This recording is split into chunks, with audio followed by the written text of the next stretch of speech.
This time, I'd like to bring to the podium Rabbi Shmuley Boteach to say a few words and remarks. Rabbi.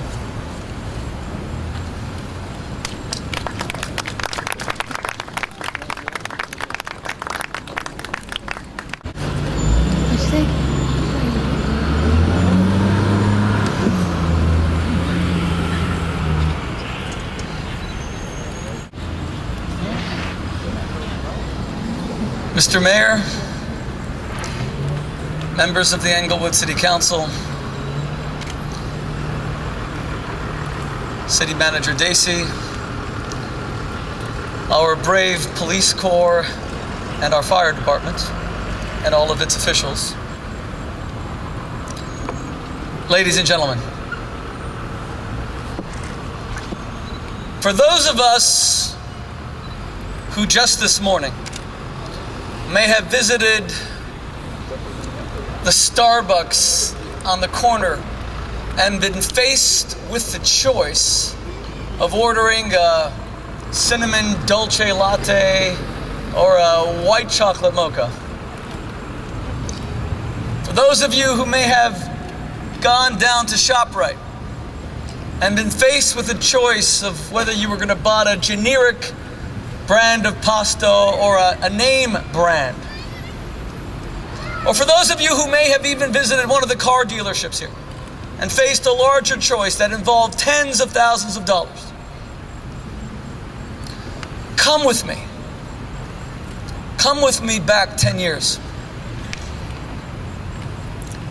to the 74th floor of the North Tower. Come with me. Come with me back 10 years to the 90th floor of the South Tower, where the only choice you confronted was how you were going to die. It was not a choice between life and death. The only choice you confronted was incineration in 2,000-degree jet fuel fired heat, or to plunge more than 1,000 feet to the hard pavement on the ground.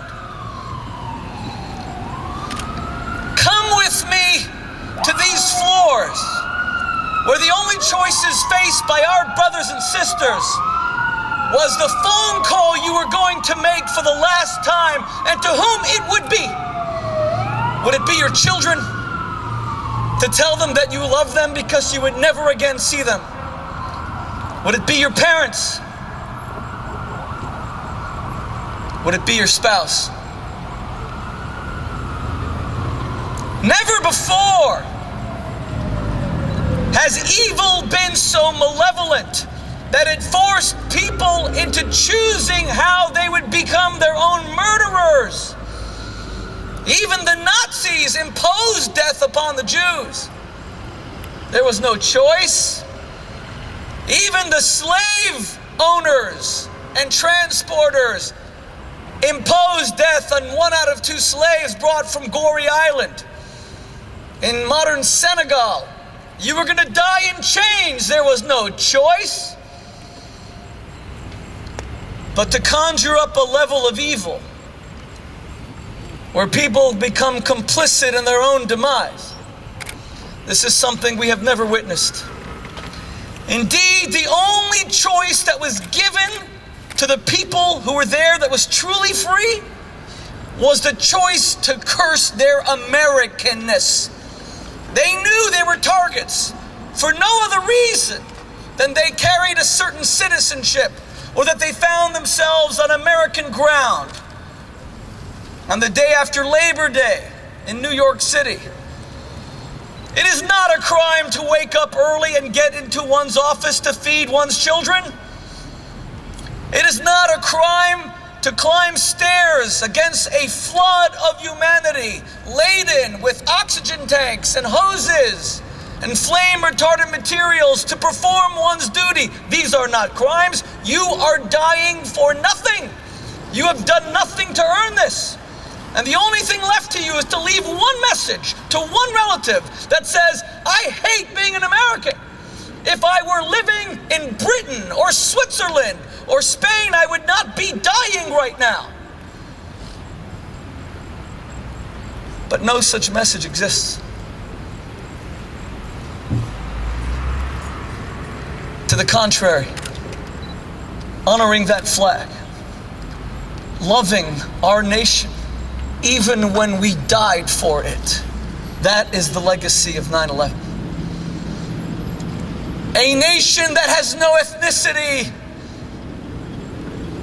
a nation that has no race, a nation that has only one God, and He is not a God that rewards murder. He is not a God that favors one faith over any other. That's why we honor that flag. Because we reject the message that one human being is better than another, or that one set of rituals is superior to the other, even if it means being incinerated or jumping from a building for it.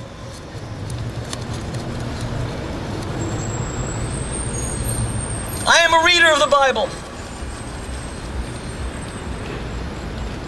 And when I watched the images, yet again, 2 nights ago with my wife, those images that are seared onto our soul, that are chiseled onto our consciousness forever, of men and women plunging 1,000 feet to their deaths, I wondered why it was that the God who could see so clearly on a cloudless day did not stretch out His hand as He did for the Israelites when they emerged from Egypt and give the jumpers a soft and safe landing at the ground.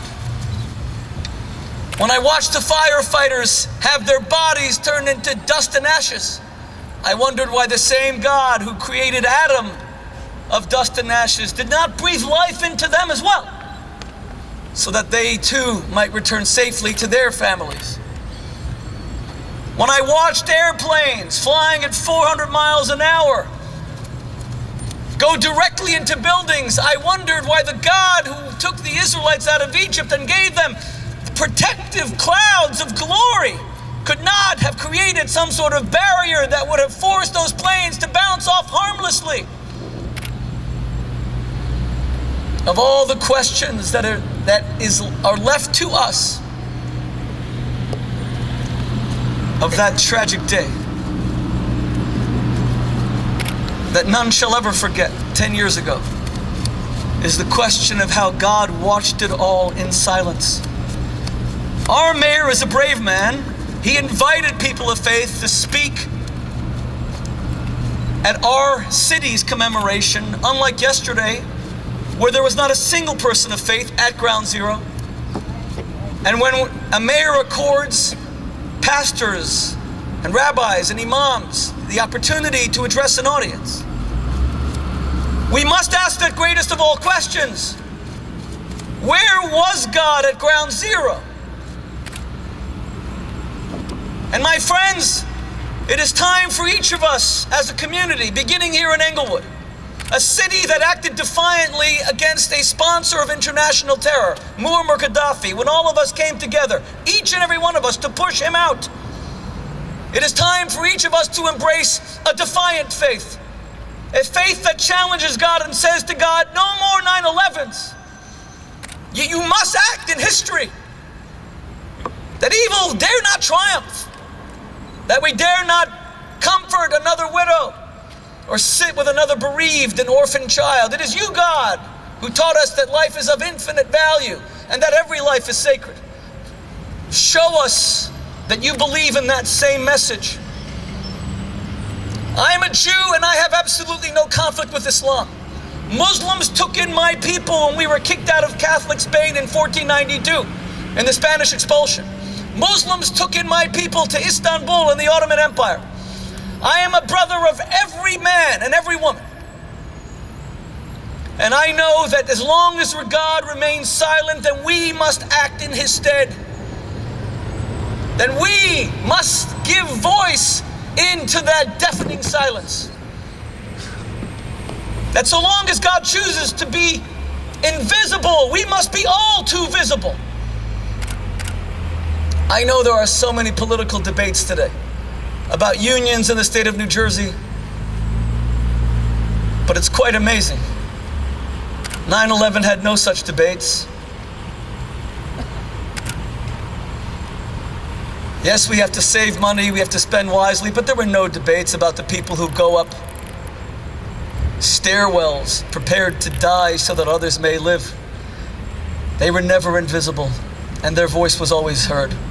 I took my children to Ground Zero Saturday night when our Sabbath ended to be there on the 10th anniversary, and what I remember the most was the eerie silence, as if I was at a cemetery, where the dust particles of the dead still haunt us a decade later.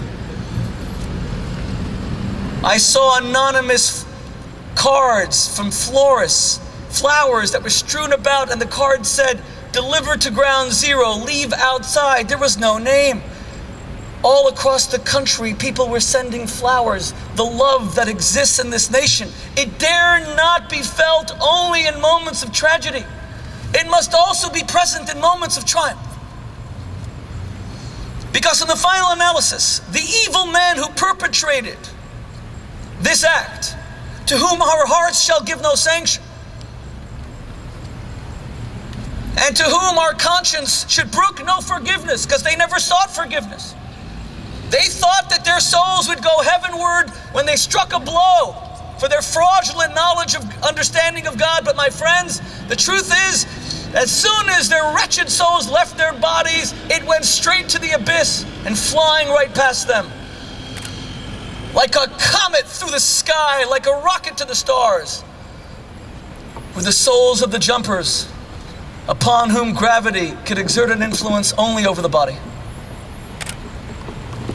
It was the souls of the firefighters who go to eternal paradise, the police officers, the men and women who worked in finance, who worked in restaurants, and whose only desire was to put food on the table of their children. They are our heroes. If there is one lesson we take from 9/11, my friends, never forget who is a hero. It is not the man who makes $1 billion who is a hero. It is not the man who has a reality TV show who eats cornflakes on television who is a hero. And it is not even the man or woman who wins the big American Idol who is a hero. It is the man or woman who lives without the spotlight, who undertakes everyday acts of kindness, who in this city, even when it's not 9/11, who clothe the naked, who feed the hungry, who fight for the voiceless, who protect the defenseless. They are our heroes. We dare not remember it once a year on September 11th. We dare not remember it once a decade on its commemoration. May God, whose presence must be felt in our lives and who must begin to act in history to protect those innocent people, may He comfort the families who continue with an incurable loss, and may He bring us all together to sing and praise, not just when tears are flowing, but when our eyes squint from the joy and the luminescence of a bright sunny day. Thank you.